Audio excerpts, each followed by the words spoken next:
Assalamu alaikum, bienvenue à tous. L'islam, première prophétie de la Bible. Tout d'abord, regardons ensemble le contexte de cette prophétie. Lorsque l'Éternel avait promis à Abraham qu'il aura un fils, qu'il l'appellera Isaac, avec qui il établira son alliance et qui héritera de la terre promise, Abraham avait prié en faveur d'Ismaël et l'Éternel l'a exaucé. Lisons ensemble Genèse chapitre 17 verset 20. À l'égard d'Ismaël, je t'ai exaucé.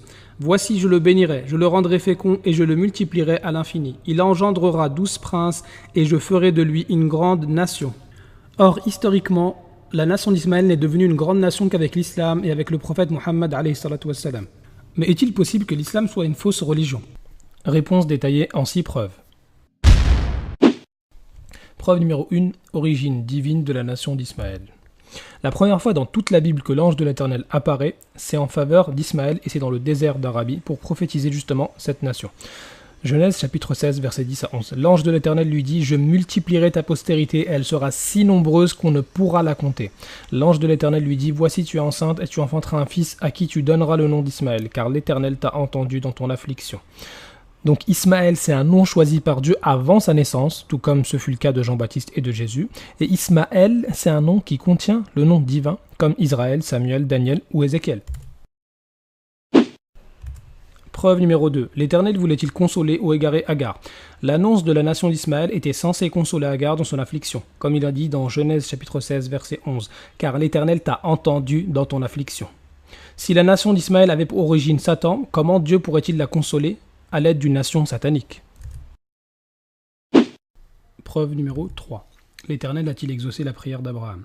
La prophétie de la nation d'Ismaël a été annoncée à Agar mais aussi à Abraham après qu'il ait invoqué en faveur d'Ismaël.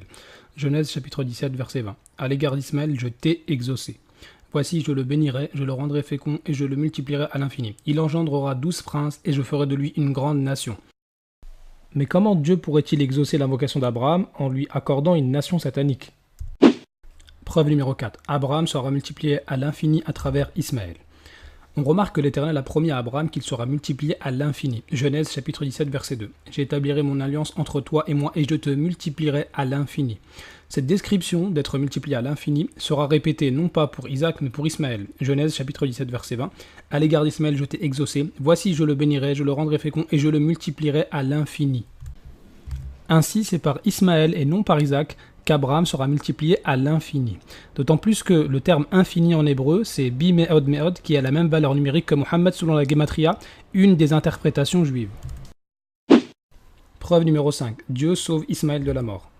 La deuxième fois que l'ange de l'Éternel apparaît dans la Bible, c'est encore en faveur d'Ismaël. Genèse chapitre 21, versets 17 à 18. Dieu entendit la voix de l'enfant, et l'ange de Dieu appela du ciel Agar et lui dit « Qu'as-tu, Agar? Ne crains point, car Dieu a entendu la voix de l'enfant dans le lieu où il est. Lève-toi, prends l'enfant, saisis-le de ta main, car je ferai de lui une grande nation. » Moïse a été sauvé de la mort lorsqu'il était enfant, car il avait une mission importante. Jésus a été sauvé de la mort lorsqu'il était enfant, car il avait une mission importante. Quelle était donc la mission importante de la nation d'Ismaël? Et pourquoi envoyer un ange pour le sauver de la mort si finalement c'est pour donner naissance à une nation satanique?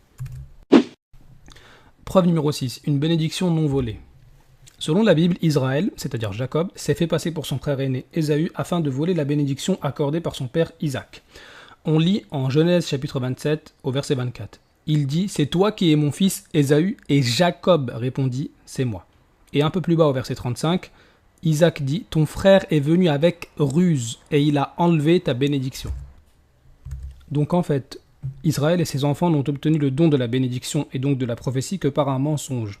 Ainsi, si par exemple les prophètes Moïse et Jésus sont considérés comme de vrais prophètes alors qu'ils descendent d'une bénédiction volée par Jacob, comment accuser le prophète Mohammed de ne pas être un vrai prophète alors qu'il n'y a aucune bénédiction volée par Ismaël?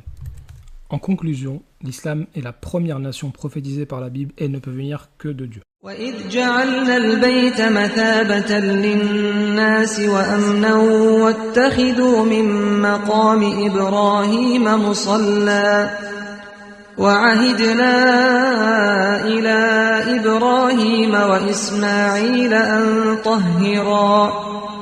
أن طهرا بيتي للطائفين والعاكفين والركع السجود